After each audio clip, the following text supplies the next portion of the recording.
I'm going to show you today that even on a large room, you're able to do the flambient method with just one speed light. And I'm going to show you the setup that I'm using. Let's see if I can find the picture. Here it is. So all I'm doing is using just a regular flash bracket. This would be a typical, this is a Godox bracket that you would pinch the flash into, and then this would go onto a light stand.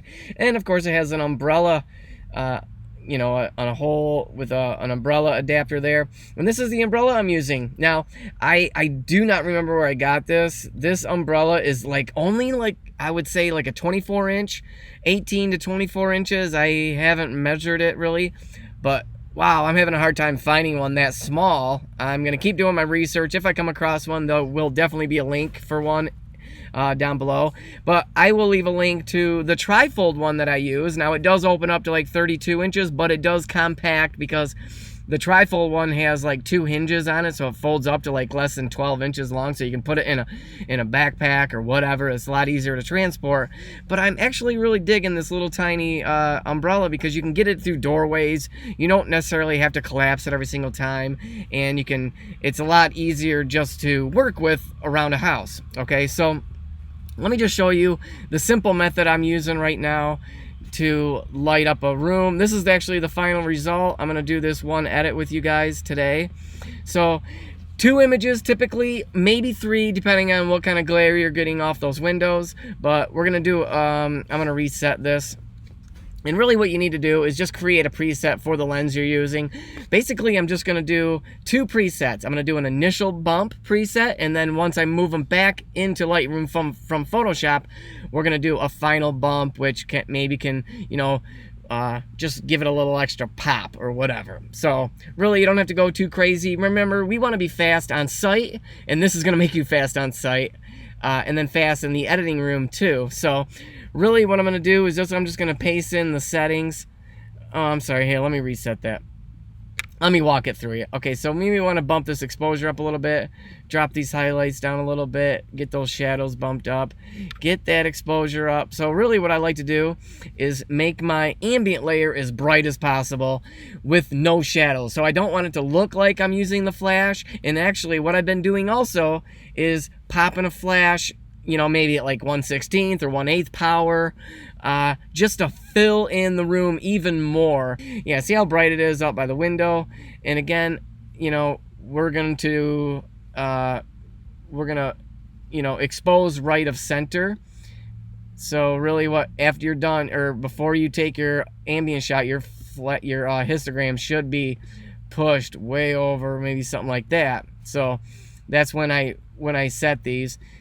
And so we just want to bring those shadows up, bring those highlights back down. Again, once you've created a preset, obviously come up here and save it, create preset, and name it something, ambient or real estate initial bump or whatever you want to call it. I'm just going to do this for the sake of this tutorial. I'm just going to copy all these settings and then copy them.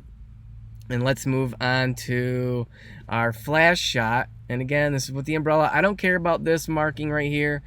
I just want to be looking at the window view, making sure I'm exposing that and get those highlights down. Whoops.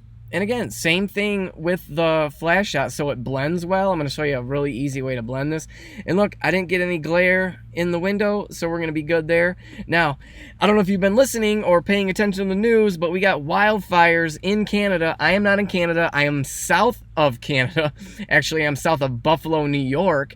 And because of the weather patterns right now, we are experiencing a ton of smoke in the air. It is really, really hazy. So there is a lake out this window with you can kind of see that, but look, it looks like almost fog or whatever. It's crazy. Just so you know, I just wanted to point that out because it's not like I'm overexposing that window. That's the best I could do. That's just what it looks like outside. So yeah. So what I'm going to do now is, and here's another trick too. Notice how I have 1 star, 2 stars down here. All I'm doing is hitting 1 or 2 on my keyboard, and that's going to let me know as I'm going through these. I'm starring the ones that I want to go back through and select for my, to bring them back into Photoshop. So I'm just going to do this real quick. We're going to select these. I'm going to show you how fast it is to just blend these 2 images together. because I love to use that ambient light to work on my behalf. That is why I have also stressed to shoot with lights off if the house has plenty of natural light. I really will encourage the realtor to let me shoot with the lights off, because I'm going to let them know I'm lighting everything anyway. It'll look really good. It'll give you that natural light that the house, it'll show off the natural light that the house offers, okay? Ambient layer on the top, flash layer on the bottom. All you're going to do is click the mask down here, keep it white, come over here, make sure black is on top over here, and you got your brush tool. Now I like to leave my flow for this, about 20%, and we're just going to start painting back in that window. And that's all we're doing, and we're just going to draw around that window. And again, it's you don't have to be very careful, and if you had glare, then you can cover that up. I was using circular polarizer for a while. And actually I did have one on this, and actually later on during this shoot I took it off, because unless you get a really, really good one, and I'm gonna probably look into getting a higher end one. If you're not I was using the Hoya, and again, it works for a while maybe, but if you get any little tiny scratches on it, and maybe it is just the smoke in the air. It just felt like these images were coming out hazy for some reason. And it did clear it up when I took it off, but and again, I'm just painting back in that ambient light where I want it. But yeah, that is it. I'm gonna flatten these. Some people say don't flatten it.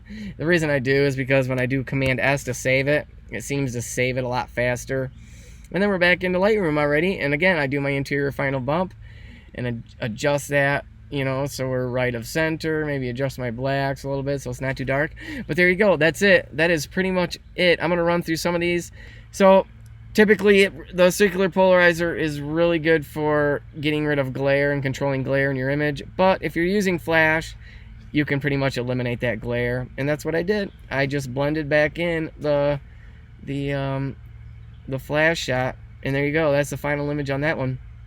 So again, you don't necessarily need a circular polarizer if you are using flash, but I highly recommend if you are just starting out, or you want to be fast but have really nice results, because that's the nice thing with the umbrella, is you can pop it right into the room and you get really, reduce the shadows. Now I did this on purpose. I knew I wasn't going to have to use a ceiling because it was perfectly exposed. It wasn't too hazy. That's why I just shot the umbrella right into the room just to give me my window view, and that's all I really used for the flash shot, and then to tone down the glare off the floor. So there you go, guys. Get yourself an umbrella if you want to be fast on site and fast in the editing room. So again, hit that subscribe button. Tutorials are coming out all the time. Thanks for watching.